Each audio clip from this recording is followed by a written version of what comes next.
कल हम सभी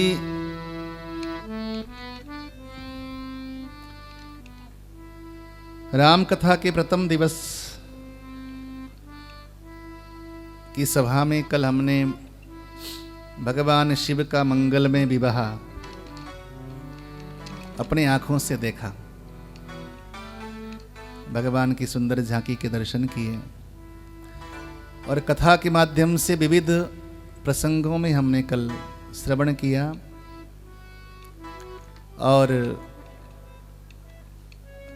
कल याज्ञवल्क्य भरद्वाज जी का संवाद, भरद्वाज जी ने कल प्रश्न किया था कथा में, राम कौन है? तो राम कौन है, इस प्रश्न का उत्तर देते हुए याज्ञवल्क्य जी ने राम जी कौन है इसका उत्तर तो नहीं दिया, लेकिन वो सीधे ले गए कहाँ? शिव जी की कथा में, शिव चरित्र में। अटपटा सा नहीं लगता कि आपने प्रश्न एक विषय में किया, उत्तर दूसरी ओर ले जा रहे हैं? मर्यादा तो नहीं बनती। आपने जिसके बारे में प्रश्न किया उसके बारे में तो आपने कुछ बताया नहीं। हमने प्रश्न किया राम जी कौन हैं और आप कथा सुना रहे हो शिव जी के बारे में, लेकिन इसमें बड़ा गहरा रहस्य है और यही रहस्य हमने समझना है। सनातन धर्म में जो ये दुविधाएं बनी रहती हैं कि हमारे भगवान बहुत सारे हैं, ये समझना होगा। वस्तुतः हमारे भगवान बहुत सारे नहीं, भगवान तो एक ही हैं,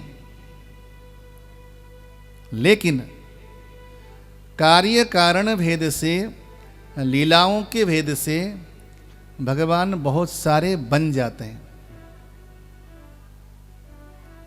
भगवान कैसा है इस बारे में इदमित्थम यानी कि ऐसा ही है, ऐसा कहकर कोई सत्यापित नहीं कर सकता, कोई मुहर नहीं लगा सकता। जैसे कल एक प्रसंग में आया था, भगवान कैसा है, भगवान को जान लेने के बाद तो आप स्वयं को भूल जाओगे।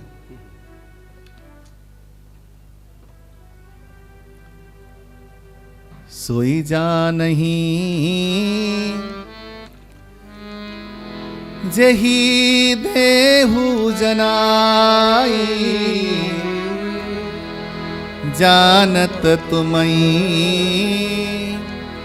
तुमही होई जाए। उसको वही जान सकता है जिसको वो जनाना चाहे, जिसको ज्ञान कराना चाहे। और एक बार परमात्मा का ज्ञान हो जाने के बाद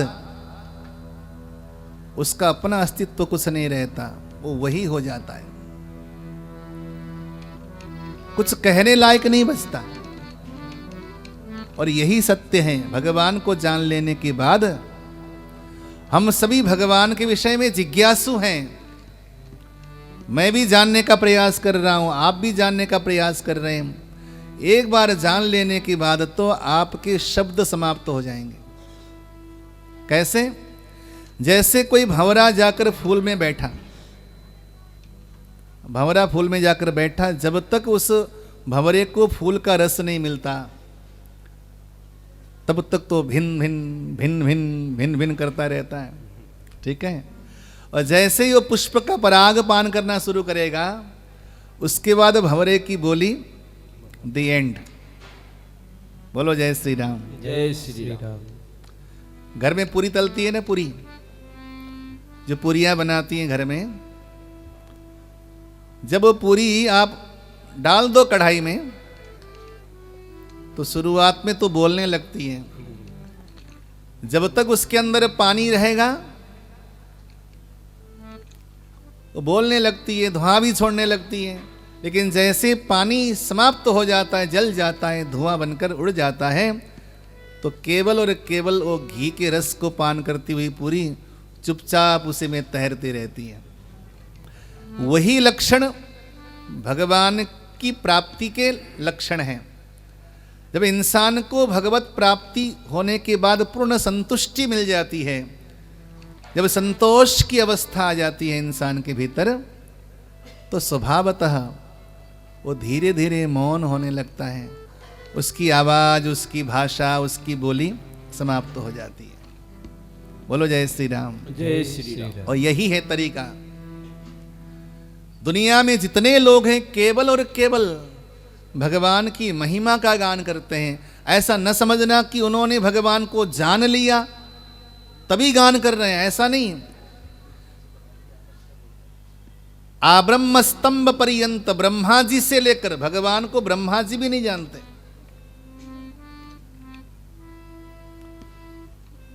तो आब्रह्म स्तंभ पर्यंत जितने भी पितृ मानवा हैं, देवता हैं, पितर हैं, मनुष्य हैं, वो सभी केवल भगवान के विषय में जिज्ञासा रखते हैं और जिज्ञासा में ही आनंद है। मैंने कल संकेत किया था इस बारे में। किसी भी चीज को पा लेने के बाद उसकी प्यास समाप्त हो जाती है, और जब भीतर प्यास बची रहती है तो प्यास बचने के बाद ही उसका परम आनंद है। तो वहां पर कहा,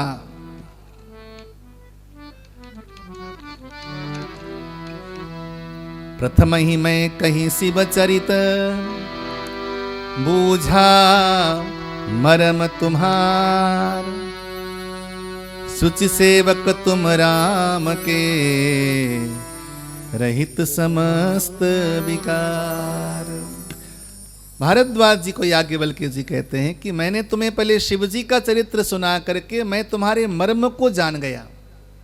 कौन सा मर्म जाने? बोले कि तुम्हारे दिल में शिव जी में और राम जी के प्रति कोई भेद नहीं है, और यही समझना है।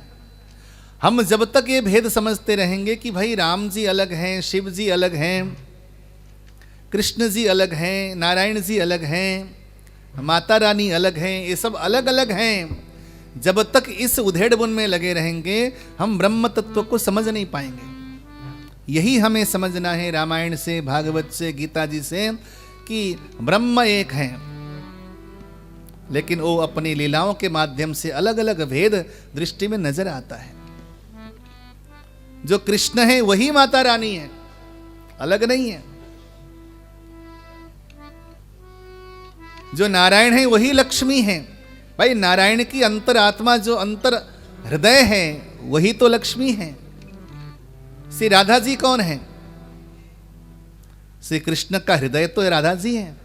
सीता जी कौन है?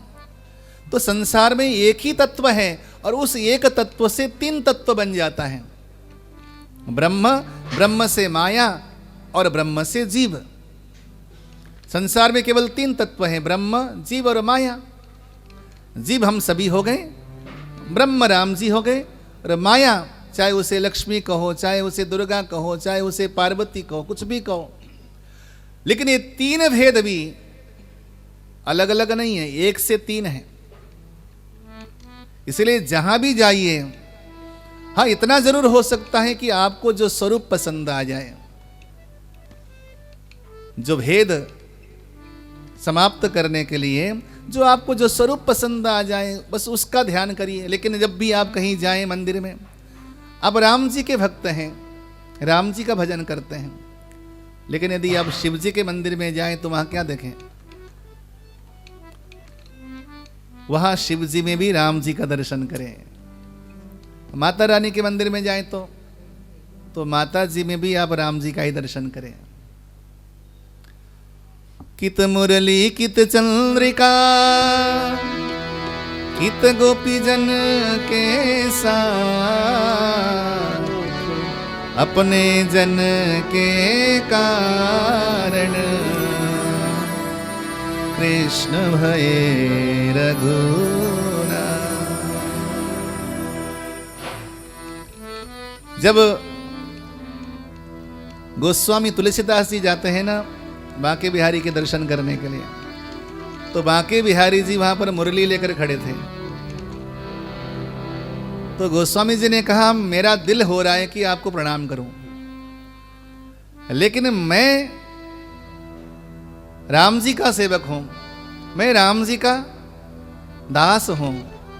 ऐसा नहीं कि आपका दास नहीं हूं, आपका भी दास हूं, लेकिन मेरे मन में जो इष्ट हैं, जो अनन्य भाव है, वो राम जी के प्रति हैं। तो मैं आपको प्रणाम करना चाहता हूं, लेकिन प्रणाम तब करूंगा जब आप धनुष बाण लेकर खड़े हो जाओगे। हालांकि तत्व तो अलग तो है नहीं, राम जी कृष्ण जी अलग तो है नहीं, लेकिन वहां पर एकदम से भगवान श्याम सुंदर धनुष बाण लेकर खड़े हो गए। तो ये क्या है? ये अनन्य भाव है। जहां भी जाओ एक को देखो, एक में सब को देखो और सब में एक को देखो। शब्द अलग अलग हैं लेकिन तत्व एक है। मां पार्वती और भगवान शंकर कैलाश में विराजमान हैं। प्रश्न किया है मां पार्वती ने भगवान भोले बाबा से कि राम कौन है। मां पार्वती के यहां पर कई प्रश्न हैं। वैसे तो 4 प्रश्न मुख्य हैं। राम सुअवध नृपति सुत सोई, कियज अगुन अलख गति कोई। राम सुअवध नृपति सुत सोई, कियज अगुन अलख गति कोई।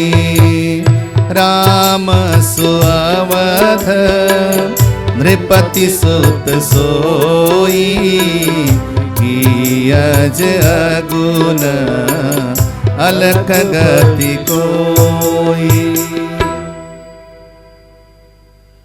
जो राम है, राम क्या वही अयोध्या के नरेश दशरथ जी के पुत्र राम है, या राम वो है जो अलख है? अलख यानी कि जो नजर नहीं आता। कोई और राम है क्या? कौन है राम? और यदि राम जी वही हैं तो यहां पर पार्वती जी की जिज्ञासा है। 2 बातें होती, एक तो जिज्ञासा, दूसरा तर्क। यदि गुरु के पास जाकर जिज्ञासा करो तो आपको ज्ञान की प्राप्ति होगी, लेकिन तर्क करोगे तो वहां जाकर आपके भीतर और ज्यादा तर्क उत्पन्न होंगे। और राम जी के बारे में कभी भी तर्क नहीं करना चाहिए।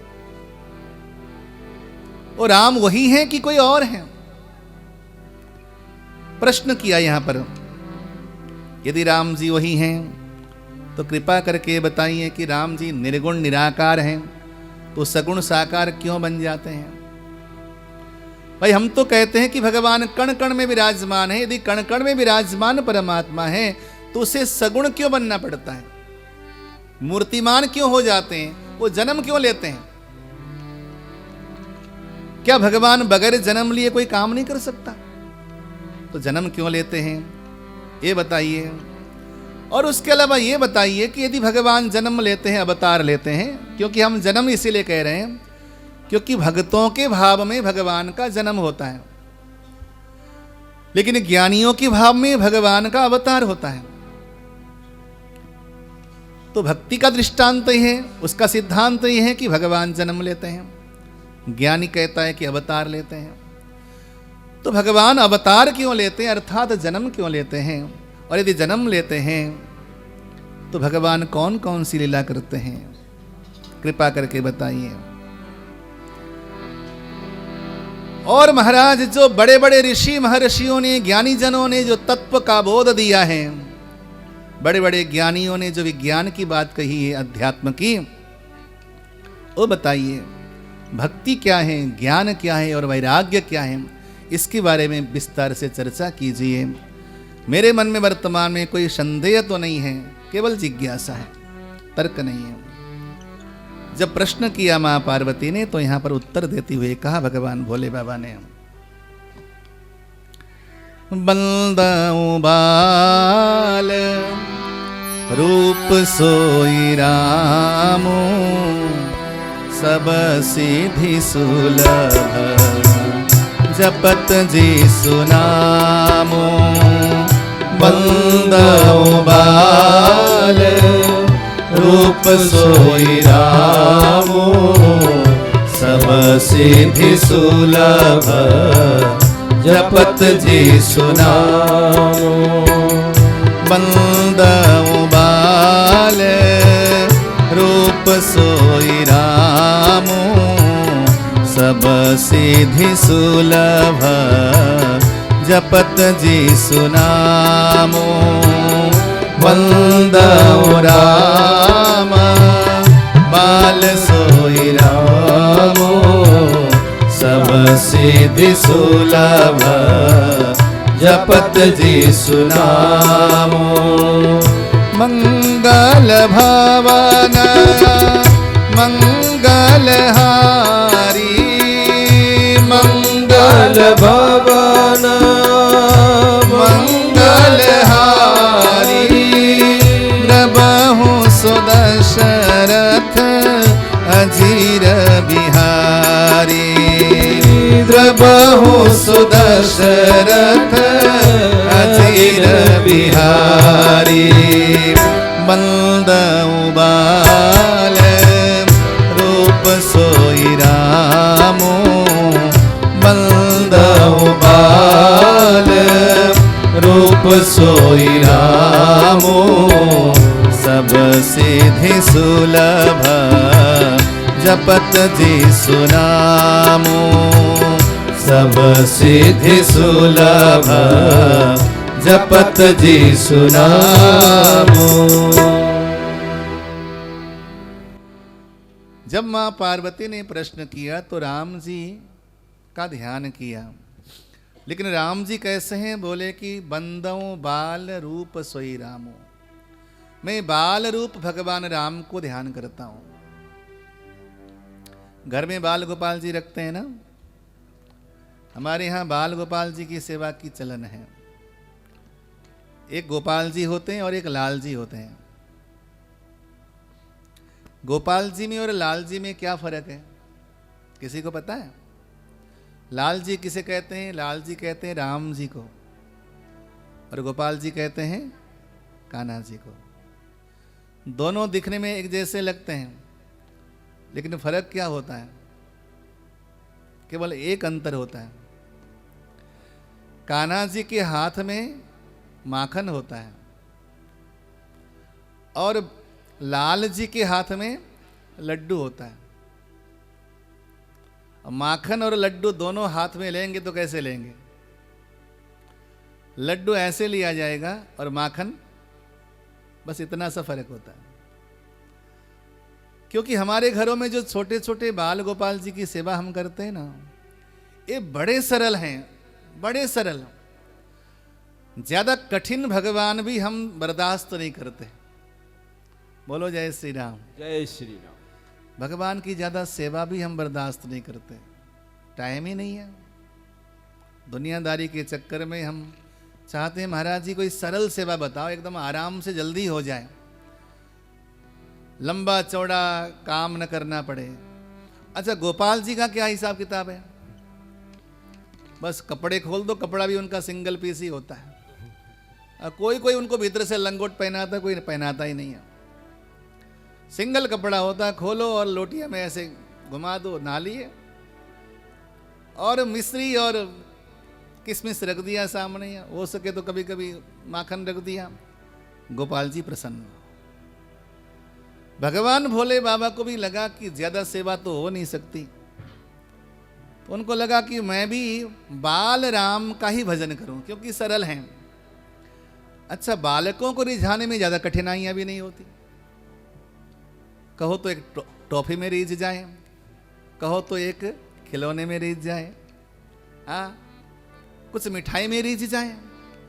तो महापुरुषों ने कहा कि भगवान की सेवा तो करो, लेकिन सरल भगवान की सेवा करो, क्योंकि कलियुग में लंबी चौड़ी सेवा तो हो नहीं सकती, सब व्यस्त हैं। अच्छा, व्यस्त किस में बताएं? मोबाइल में। ऐसा खिलौना पकड़ा दिया 21वीं सदी में वैज्ञानिकों ने, बोले अब इसी में खेलते रहो। हर आदमी बस मोबाइल में खेला हुआ, उसी में क्रीड़ा कर रहा है। पूजा पाठ करने बैठा है तो मोबाइल बज गई, भगवान की सेवा करने बैठा है तो मोबाइल बज गई, कुछ भी करने के लिए बैठो तो मोबाइल साथ में है। अब तो ऐसा होने लगा कि जैसे कि मोबाइल के अंदर इंसान की आत्मा घुसी रहती है। अब इंसान के शरीर में आत्मा नहीं है, मोबाइल के भीतर आत्मा है। बोलो जय श्री राम। जय श्री राम। बड़ी मुश्किल हो गई।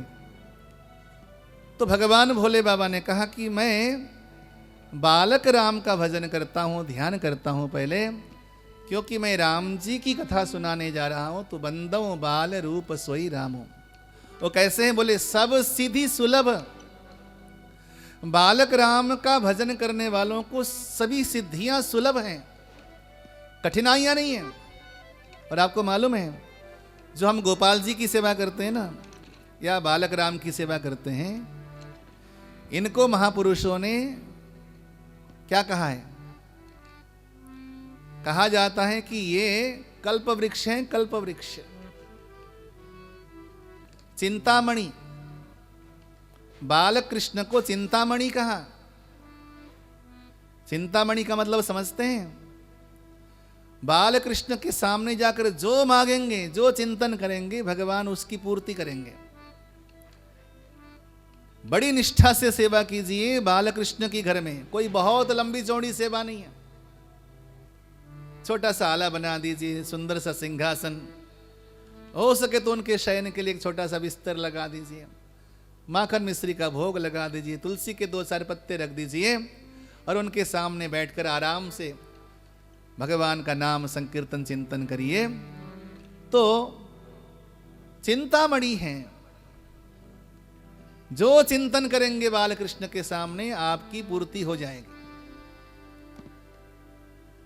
1 साल पहले की बात है, 1.5 साल 2 साल हो गए लगभग, कोरोना काल से पहले की बात है। पंजाबी बाग की कोई बहन आई मेरे पास, शादी के 6 साल हो गए, कोई बाल गोपाल हुआ नहीं। तो कथाओं में कुछ लोग ऐसा करते हैं कि बाल गोपाल जी बांट देते हैं, ला के 10-12 रख दिए, जिनको देना हो दे दो। तो हमने ऐसे उठा के गोपाल जी उसकी झोली में डाल दी। 6 साल हो गए थे। अनेकों प्रकार की भांति भांति की बीमारियां होती हैं आजकल, नहीं हुई होगी किसी कारण से। अब गोपाल जी जब झोली में पहुंच गए तो कार्य सिद्ध कैसे न हो। मैंने कहा चिंतामणि हैं, जो चिंतन करोगे इनकी शरण में आकर के आपकी इच्छा पूर्ति होगी ही होगी।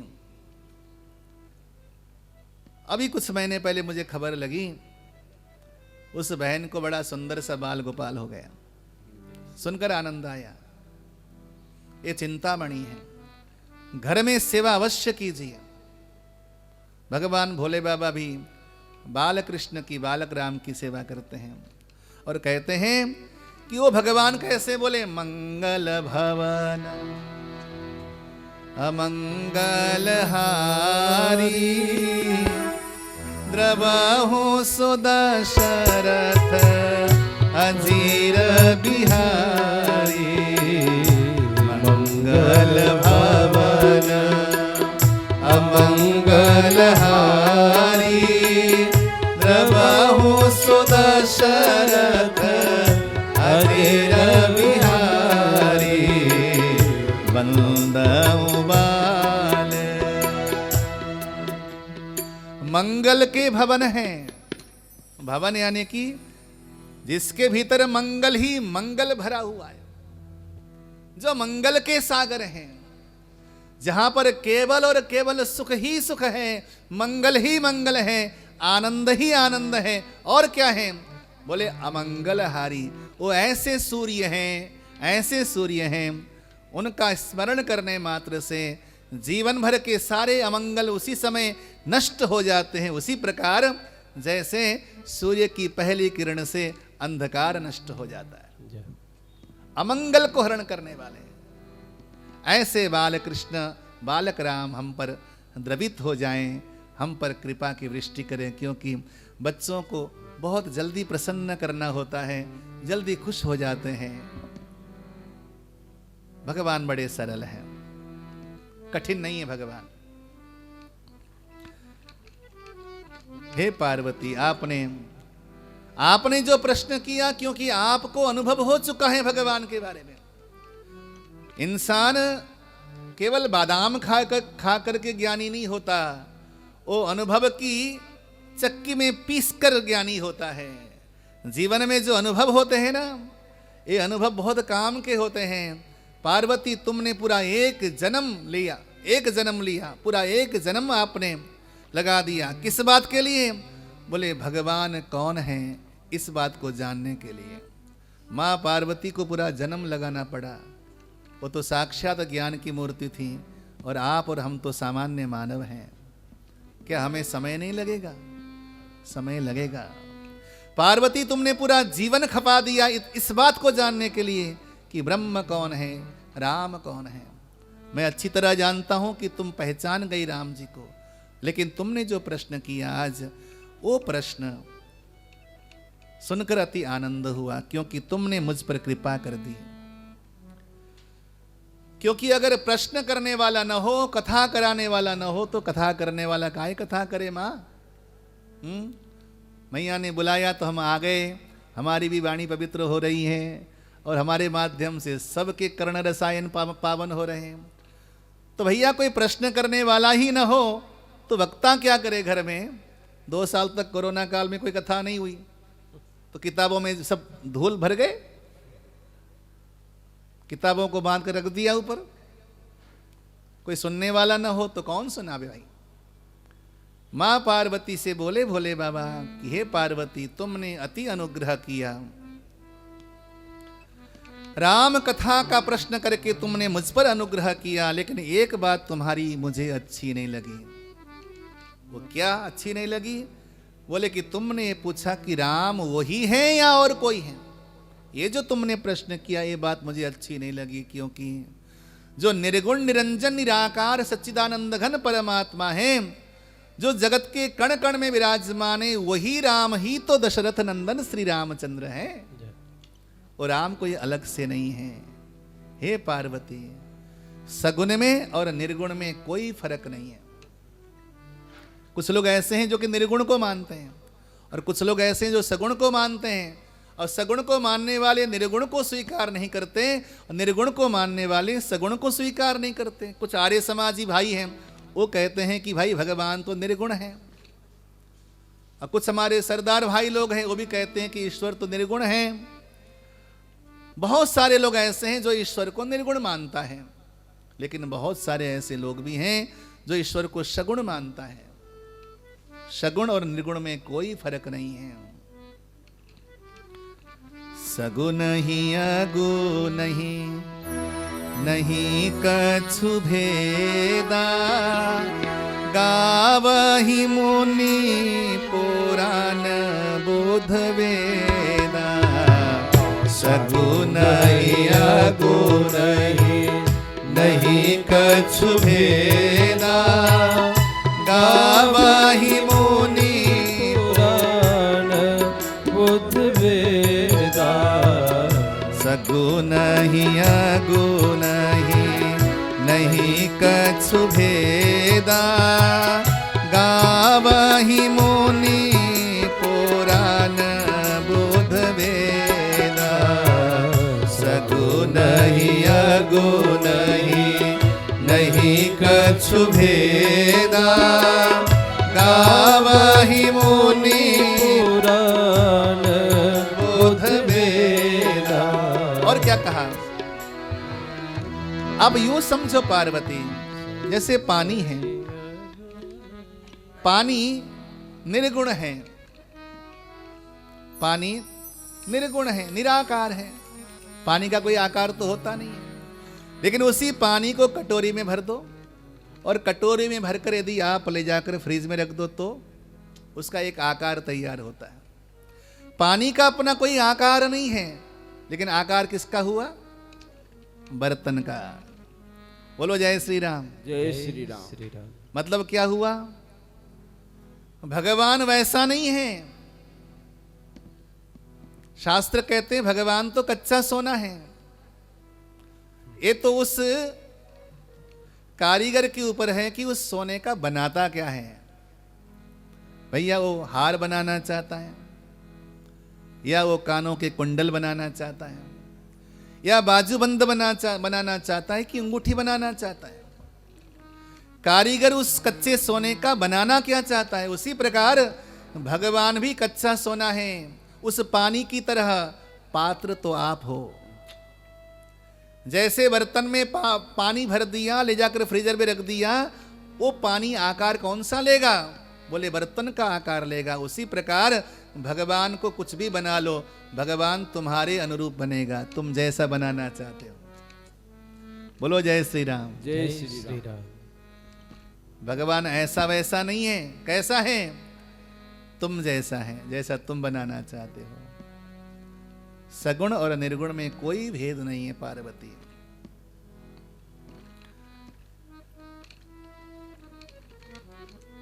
अब भगवान शिव ने कहा, देखो पार्वती,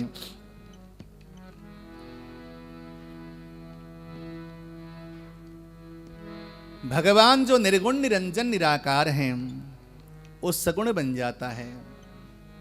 अब यूं समझो, सभी जगह वायु है कि नहीं, वायु तो हर जगह है। अब हवा भरानी है आपको गाड़ी के टायर में, टायर पंचर हो गई, हवा भरानी है। भैया आपको हवा भरानी तो हवा तो हर जगह मिल जाएगी, भरा लो, क्यों नहीं भरा सकते हैं?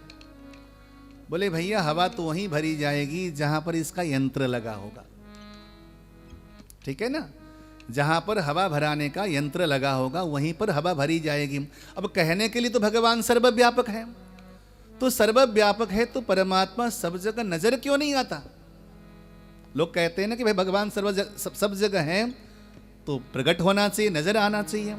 बोले सब जगह होने के बावजूद भगवान प्रकट कहां होगा?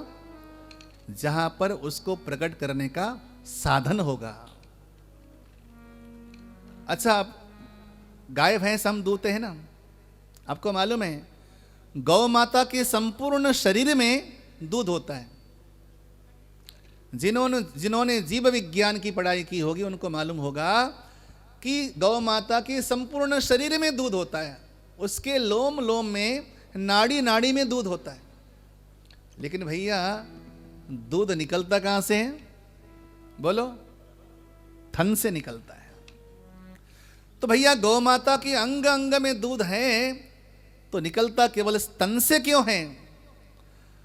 सारे संसार में हवा भरा हुआ है, लेकिन आपको गाड़ी में टायर में भरवाने के लिए आपको वहीं जाना पड़ता है जहां पर पंचर की दुकान लगी होगी, मशीनों से भरा जाएगा।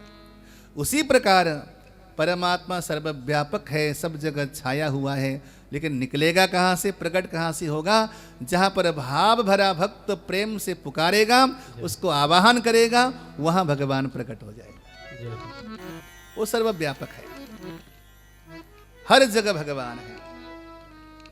इसलिए पार्वती, तुम्हें भगवान को पुकारने के लिए अपने आप को पात्र बनाना पड़ेगा। बहुत सारे लोगों ने पात्र बनाया। कुछ लोग कहा करते हैं, महाराज जी आजकल ये भगवान अवतार क्यों नहीं लेता? अवतार तो लेने को तैयार है, लेकिन भगवान को जन्म देने वाली यशोदा भी चाहिए। भगवान की कमी नहीं है, कमी किसकी है? यशोदा की कमी है। भगवान की कमी नहीं है आज भी, कमी किसकी है? कौशल्या की कमी है।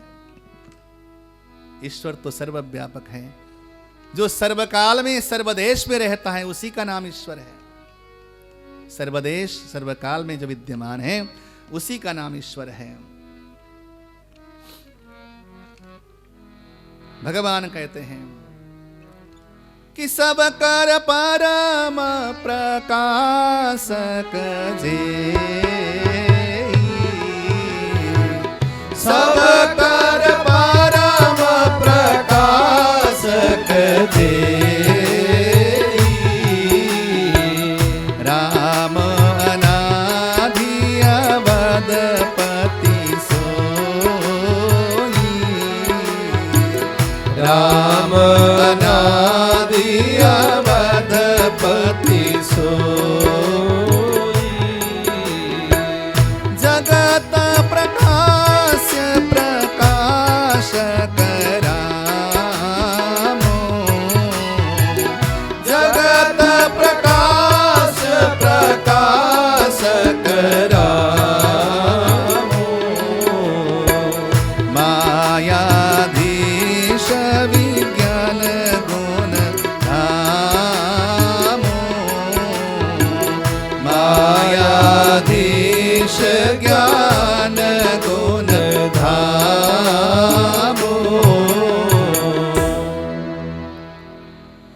सारे जगत का प्रकाशक राम है। सारा संसार यदि प्रकाश है, इसका प्रकाशक केवल राम है। इसलिए जहां भी रहो, आप जहां पर हो वहीं पर भगवान है। बोलो जय श्री राम। जय श्री राम। जय श्री राम। ढूंढना नहीं पड़ता। मैं ढूंढता तुझे था जब कुंज में और वन में, तू खोजता मुझे था तब किसी दीन के वतन में। बाजे बजा बजा कर मैं था तुझे रिझाता, तब तू लगा हुआ था पतितों के संगठन में। मैं ढूंढता तुझे था जब किसी कुंज में और वन में, तू खोजता मुझे था तब किसी दीन के वतन में। भगवान ढूंढने से नहीं प्राप्त होता, भगवान ढूंढने से नहीं प्राप्त होता। आज तक कभी आपने सुना नहीं होगा कि इंसान भाग करके ढूंढ करके भगवान को पा लिया हो। बोलो, क्या शबरी माता ने भगवान को ढूंढा? भगवान खुद ढूंढता हुआ गया। किसी ने हमसे पूछा कि आप तो भगवान का पता जानते होंगे, आपसे भगवान बड़े प्रसन्न रहते होंगे, आप कथा करते हैं, भगवान की बड़ी प्यारी महिमा गाते हैं, तो आपको भगवान का ठिकाना पता होगा। मैंने कहा भैया मैं अज्ञानी आदमी हूं। अब ये छोड़ो कि मैंने भगवान को कभी देखा या नहीं देखा, या मैंने कभी भगवान को पाया या नहीं पाया, लेकिन मुझे इस बात की गारंटी रहती है कि भगवान कहीं ना कहीं से मुझे देख रहा है। मैंने भगवान को देखा हो न देखा हो, लेकिन मुझे विश्वास रहता है वो मुझे देख रहा है। क्योंकि हमारी दृष्टि कमजोर पड़ सकती है, हमारी दृष्टि वहां तक नहीं जा सकती, हमारी नजर में कुछ कमियां आ सकती, लेकिन भगवान की कमी, भगवान की नजर में कोई कमी नहीं है। परमात्मा जगत प्रकाशक है, ये सारा संसार उसी का प्रकाश है।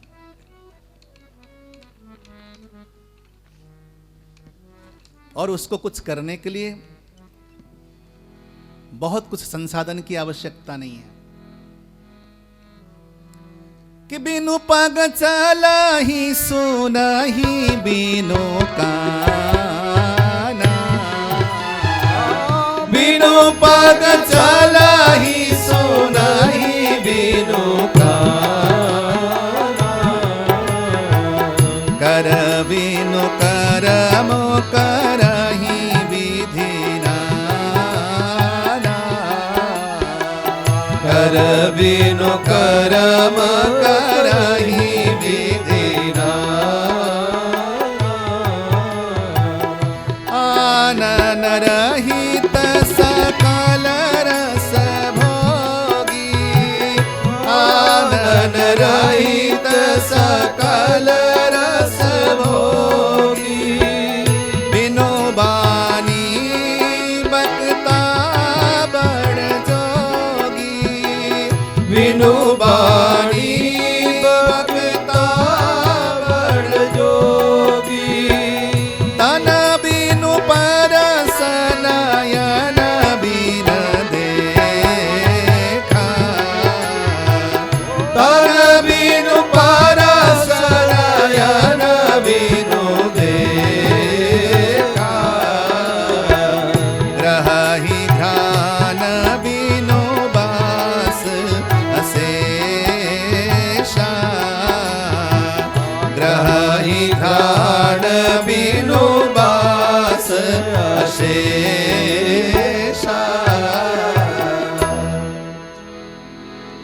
बिनु पग चलहि सुनहि बिनु काना।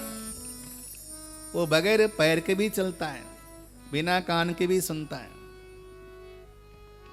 वो सर्वगत है, कहीं से उसको पुकार लो। जिस अंधेरी कोठरी में कई लाखों वर्षों से अंधेरा होगा, उसके भीतर भी वो बैठा हुआ। उसे पुकारने के लिए ऐसा नहीं कि मंदिर ही जाना जरूरी है। मंदिर तो हमारी साधना का धाम है, वो एक साधन है। वहां पे ऊर्जा अच्छी होती है, एनर्जी अच्छी होती है, क्योंकि जहां पर भगवान को पुकारा जाता है वहां पर सकारात्मक ऊर्जा प्रवाहित होती है, मन शांत हो जाता है। वो एक साधन है हमारे लिए। लेकिन ऐसा नहीं कि आपके घर के कोने में, जिस कोठरी में आप रहते हो, वहां पर भगवान नहीं सुनेगा। सुनेगा वहां पर भी, और उतना ही सुनेगा। बिनु पग चलहि सुनहि बिनु काना, और कर बिनु कर्म करहि विधि नाना। आनन रहित सकल रस भोगी, बिनु बानी बकता बड़ जोगी। इसलिए हे पार्वती, भगवान तो अवतार लेते हैं। अवतार कब लेते हैं? जब जब भी धरती पर धर्म का ह्रास होता है तब अवतार लेते हैं। या यूं कहिए, जब जब भी समाज में कुचित मानसिकता पैदा हो जाती है तो भगवान अवतार लेता है। या यूं कहिए, जब जब भी आपके परिवार में अधर्म बढ़ जाता है तो भगवान अवतार लेते हैं। या यूं कहिए कि जब जब भी आपके भीतर अधर्म बढ़ जाता है तो आपको धर्म के मार्ग में ले जाने के लिए आपके आसपास भगवान अवतार लेता है। वो किस रूप में आता है? वो किसी भी रूप में आ सकता है। बोलो जय श्री राम। जय श्री राम। मैं एक ऐसे परिवार को जानता हूं जिस परिवार का सारा सदस्य, एक एक सदस्य टोटल नास्तिक है। टोटल नास्तिक। उस परिवार में एक 12 साल का बच्चा इतना आस्तिक है, इतना आस्तिक है, वो पूरा परिवार कहता है कि महाराज जी, जब से ये बालक पैदा हुआ तब से हम जानने लगे कि भगवान की सेवा भी कुछ होती है। न जाने कहां से सीख कर आ गया, ये मां के पेट से सीख कर आ गया। बात को समझना थोड़ा सा। जब भी हमारे घर में, हमारे जीवन में, हमारे भीतर कुछ नास्तिक प्रवृत्तियां बढ़ जाती हैं ना, तो हमें मार्गदर्शन के लिए कोई न कोई बंदा आ जाता है। सारा परिवार नास्तिक था, एक वैष्णव परिवार की बेटी चली गई, अकेली बहू ने पूरे परिवार को वैष्णव बना दिया। ये भगवान का अवतार होता है। अब ऐसा न समझना कि वो हमेशा बांसुरी बजाता आएगा, ऐसा न समझना कि हमेशा वो धनुष बाण लेकर के ही आएगा, ऐसा न समझना कि कभी वो सुदर्शन चक्र लेकर के आएगा। आपको जैसे भगवान की आवश्यकता होगी भगवान उस रूप में आएगा। क्यों आएगा? जब जब हो धर्म के हानि, जब जब हो धर्म के हानि, बाढ़हि असुर अधम अभिमानी, बाढ़हि असुर अधम अभिमानी, बाढ़हि असुर अधम अभिमानी।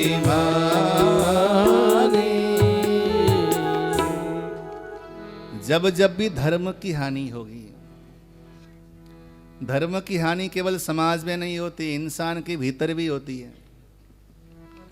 आप सुबह सुबह 4 बजे 5 बजे उठा करते थे, अब यदि आप आलसी हो गए, सारे सत्कर्म सदाचार आपने छोड़ दिया, आपको पश्चाताप होता होगा कि मैं सुबह जल्दी उठा करता था, ये क्या हो गया मुझे।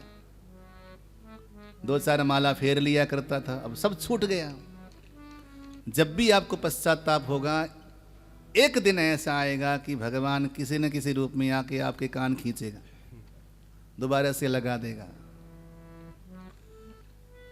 न केवल धरती पर, न केवल समाज में, हमारे भीतर भी जब धर्म की हानि होगी तो भगवान आएगा।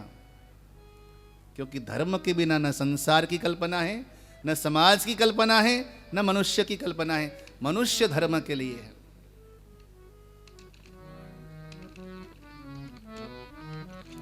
और देखो भगवान के अवतार के अनेकों हेतु हैं, बहुत प्रकार से, बहुत कारण है भगवान के अवतार के। लेकिन राम अवतार के हेतु क्या हैं? तो भगवान भोले बाबा कहते हैं, देखो पार्वती, भगवान के अवतार के हेतु तो बहुत हैं, लेकिन दो चार हेतु मैं तुम्हें समझा देता हूं। एक हेतु है जय विजय का श्राप। जय विजय को सनकादि ऋषियों ने श्राप दिया था। एक समय सनक, सनंदन, सनातन, सनत कुमार, ये चारों ब्रह्मा जी के पुत्र, ये ब्रह्मा जी के मानस पुत्र हैं। भगवान के दर्शन करने के लिए वैकुंठ में गए, तो वैकुंठ में इनको प्रवेश नहीं दिया गया, रोक दिया गया। अच्छा देखो, इंसान की साधना का स्तर क्या है, उसके स्वभाव से मालूम होता है। यदि आपको बात बात पर क्रोध आता है, बात बात पे आपके भीतर चिढ़ने की आदत है, बहुत कमियां हैं भीतर, सुधारना पड़ेगा। बात बात में गालियां देने की आदत, बहुत कमियां हैं। आपके भीतर बेचैनी है। हमारे गुरुजी कहा करते थे, जिसके भीतर क्रोध हो ना, उसे नरक जाने की जरूरत ही नहीं, वही नरक है। जब फालतू क्रोध आ जाए किसी पर, हर बात बात में जब आप आवेश में आ जाओ, गालियां निकालने लग जाओ, तो वही नरक है। उस इंसान का चेहरा देख करके मालूम हो जाएगा कि असुर है। क्रोधी इंसान का चेहरा देख लो कैसा लगता है, लाल लाल आंखें, दांतों को भीजता हुआ। हाँ, तो राक्षस हुआ कैसे करते थे? ऐसे तो थे, दांत दिखाना, आप देखते हो ना तस्वीरों में, लंबी लंबी दांत, लाल लाल आंखें, विकराल चेहरा। तो क्रोधी इंसान का स्वभाव कैसा है? राक्षस का जैसा। तो नरक यही है, क्रोधी इंसान का जीवन नारकीय जीवन है। दुख क्या है? संसार का सबसे बड़ा दुख है तृष्णा। भीतर जो प्यास है, यही तो दुख है। आशा तृष्णा ही न रहे तो दुख कैसी भाई? चाह चामरी पामरी, सौ नीच न को नीच, तू तो पूर्ण ब्रह्म था, जो ये चाह न होती बीच। तो दुख क्या है? कुछ पाने का दुख, कुछ खोने का दुख। पाने की चाह वो दुख है, खोने का भय वो दुख है। तो दुख भी तो यही है। तो भैया सुख दुख ये सब हमारे भीतर की पैदाइश है, कोई बाहर से मिलने वाली चीजें नहीं है। आप ये सोचकर बैठे हो कि दुख हमें और कोई देता है। रामायण में कहते हैं ना, काहू न को सुख दुख कर दाता, काहू न को सुख दुख कर दाता, निज कृत कर्म भोग सुनो भ्राता। इस सुख दुख कहीं बाहर से कोई देता नहीं। सुखस्य दुखस्य न को भी दाता, परो ददाति ति कुबुद्धि रेशा। और कोई दुख देता है, ये केवल दुर्बुद्धि है, कोई दुख नहीं देता आपको। न मां न बाप न भाई न पति न पत्नी, कोई दुख नहीं देता। इंसान का स्वभाव दुख देता है। बोलो जय श्री राम। जय श्री राम। इंसान का नेचर दुख देता है। स्वभाव को सुधारना होगा सुख के लिए। जय विजय को श्राप दिया सनकादि ऋषियों ने, जब भगवान के द्वार में जाने के लिए रोक दिया। तो सनकादि ऋषियों ने कहा कि 3 जन्मों के लिए तुम राक्षस बनो। पहले जन्म के लिए हिरण्याक्ष हिरण्यकश्यपु बने, दूसरे जन्म में रावण और कुंभकर्ण बने, और तीसरे जन्म में शिशुपाल और दंतवक्त्र बने। तो भगवान ने कहा कि ठीक है, तुम 3 जन्म के लिए राक्षस बन रहे हो, तो मैं तुम्हारी रक्षा करने के लिए, तुम्हारा उद्धार करने के लिए 3 अवतार लूंगा। तो पहला अवतार जो लिया भगवान ने नरसिंह के रूप में लिया, दूसरा अवतार लिया राम जी के रूप में, और तीसरा अवतार लिया श्री कृष्ण के रूप में। ये सनकादि ऋषियों का श्राप जो था अपने ही भक्तों का उद्धार करने के लिए। जय विजय। हम रावण को गाली देते हैं, रावण कोई सामान्य व्यक्ति थोड़ी था, रावण असामान्य था। भाई भगवान अखाड़े में कूद रहे हैं, तो अखाड़े में मल्ल युद्ध के लिए उनके टक्कर का योद्धा चाहिए ना। तो भगवान के टक्कर का कौन हो सकता है? बोले जय विजय, जो उनके प्रिय पार्षद हैं। भगवान अवतार लेकर एक खेल करते हैं जगत को शिक्षा के लिए।